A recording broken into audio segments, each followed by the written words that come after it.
ഒന്നും രണ്ടും ഘട്ടങ്ങളിലായി മുതിർന്ന പൗരന്മാർ, രോഗികൾ, പ്രമുഖ വ്യക്തികൾ എന്നിവരെ നേരിൽ കണ്ടതിന് പിന്നാലെയാണ് UDF സ്ഥാനാർത്ഥി പ്രൊഫസർ ആബിദ് ഹുസൈൻ തങ്ങൾ മൂന്നാം ഘട്ട വാഹന പര്യടനത്തിന് ഇറങ്ങിയത്. സ്ഥാനാർത്ഥിക്കൊപ്പം നൂറുകണക്കിന് പ്രവർത്തകർ ഇരുചക്രവാഹനങ്ങളിൽ അനുഗമിച്ചത് പലയിടങ്ങളിലും റോഡ് ഷോയുടെ പ്രതീതി സൃഷ്ടിച്ചു. കഴിഞ്ഞ 10 വർഷക്കാലം ഇരുമ്പിളിയം പഞ്ചായത്തിലെ വികസന പ്രവർത്തനങ്ങളിൽ തങ്ങൾ നൽകിയ കരുതലിനുള്ള അംഗീകാരമായി റെക്കോർഡ് ഭൂരിപക്ഷം നൽകാനാണ് വോട്ടർമാർ ഒരുങ്ങുന്നത്.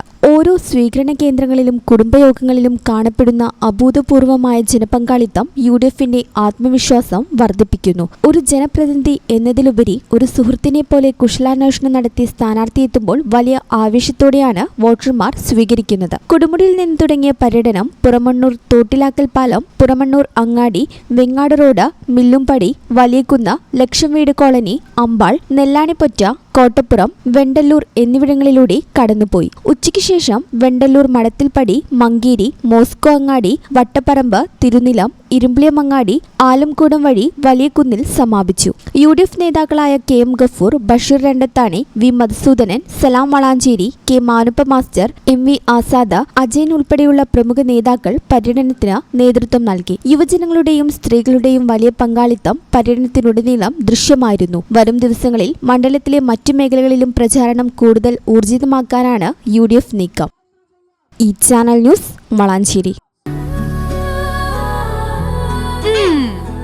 എന്താണ് ബ്രൈഡ്, ഇനി എപ്പ റെഡി ആവാനാ?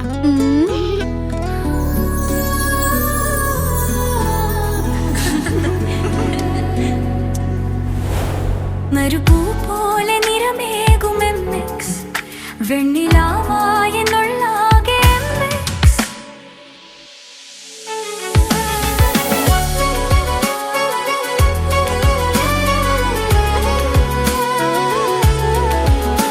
മനസ്സിലുണ്ടോ? MXലുണ്ട്. MX വെഡിംഗ് സെന്റർ ഇനി വളാഞ്ചേരിയിലും. MX wedding centre Valanchery, Pattambi, Koottanad, Koppam, Kecheri.